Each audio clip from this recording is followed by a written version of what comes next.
Welcome back. This is Marc Rudov, branding advisor to CEOs and author of 3 books on branding for CEOs.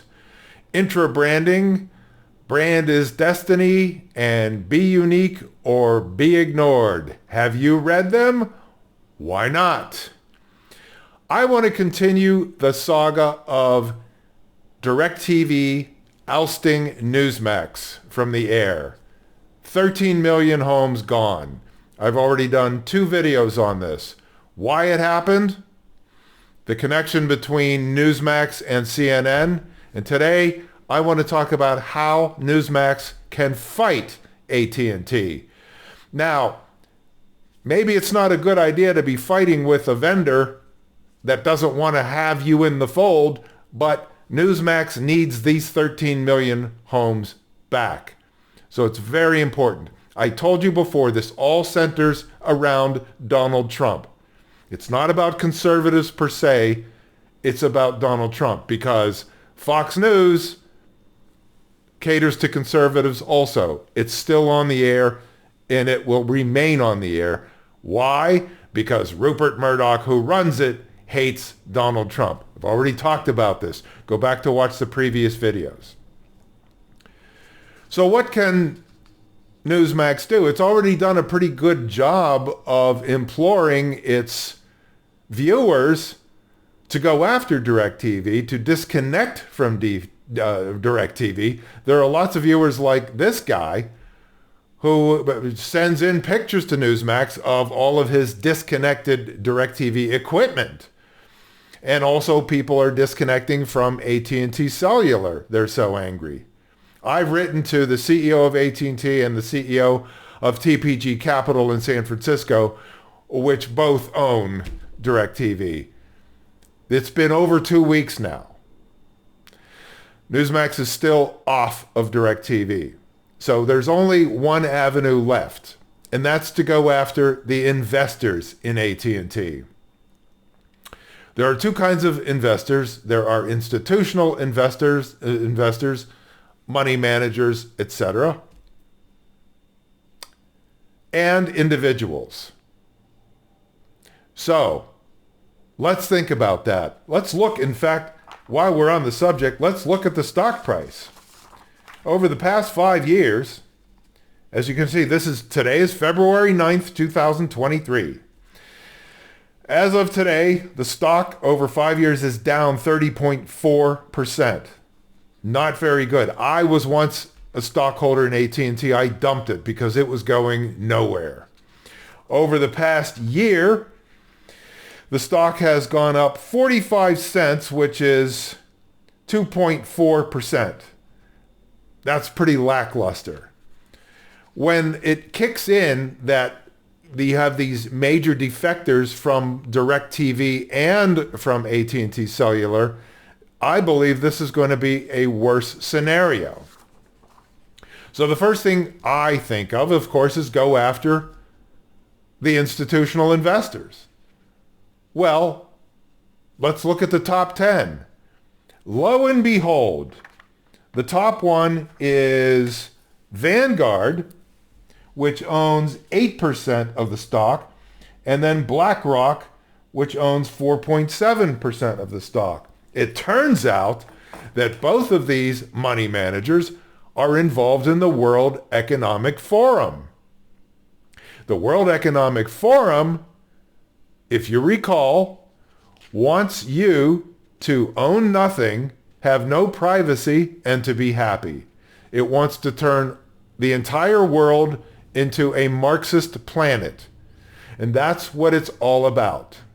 If you go to your brokerage website, go to your bank website, and search for ESG, which stands for Environmental, Social, and Governance, you'll see pages and pages about ESG rules. This is dangerous. This is pure Marxism. 25 states are suing the Biden administration to prevent it from enforcing the ESG rules at the Securities and Exchange Commission, which kick in February of 2024.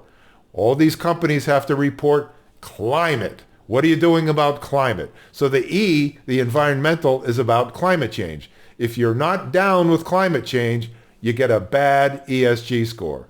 Social means you have to hire people in your company like Rachel Levine.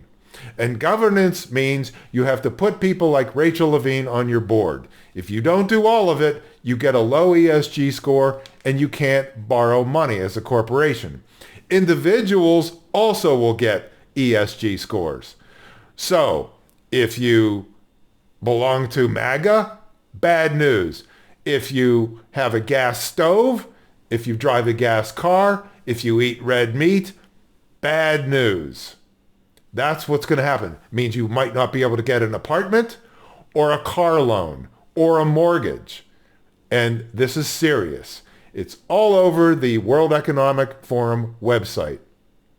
Vanguard is just joined a new organization within the World Economic Forum, which enforces DEI around the world. That's the social and the governance. Larry Fink, who runs BlackRock, is on the board of directors of the World Economic Forum. Now, in 2020, Donald Trump went to speak there at its annual summit in Davos. What he said really pissed off Klaus Schwab, the Führer of the World Economic Forum. He's the founder and the Führer of the World Economic Forum. And Donald Trump talked about helping grow and strengthen the middle class in the United States.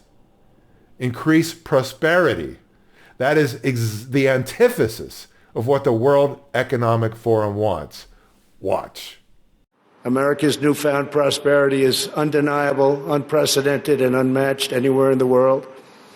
America achieved this stunning turnaround not by making minor changes to a handful of policies, but by adopting a whole new approach centered entirely on the well-being of the American worker.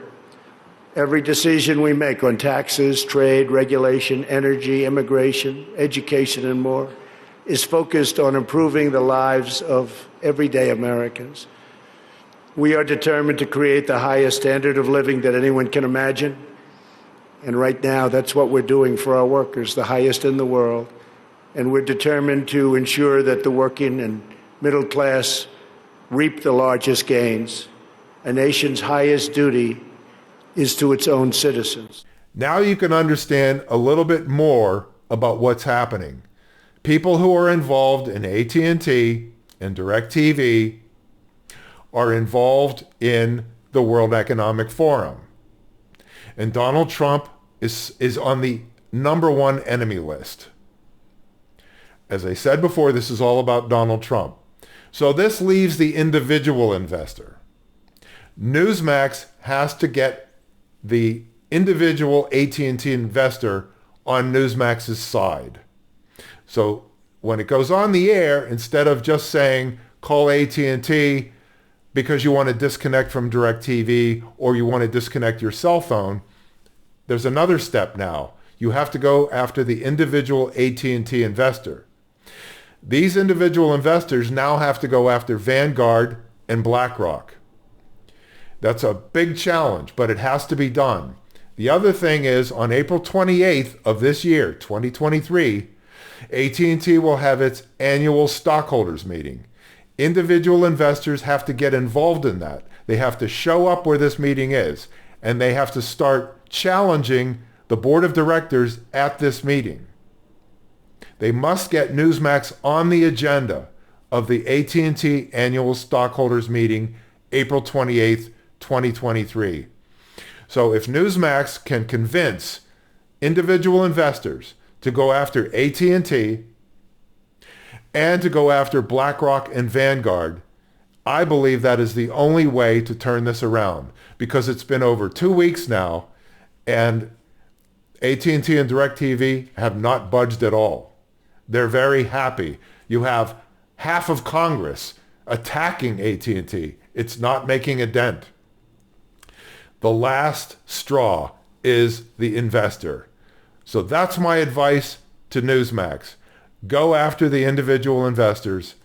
have them attack Vanguard and BlackRock, have them get on the agenda of the AT&T stockholders meeting on April 28th, 2023. I hope it works. I'm Marc Rudov. Until next time.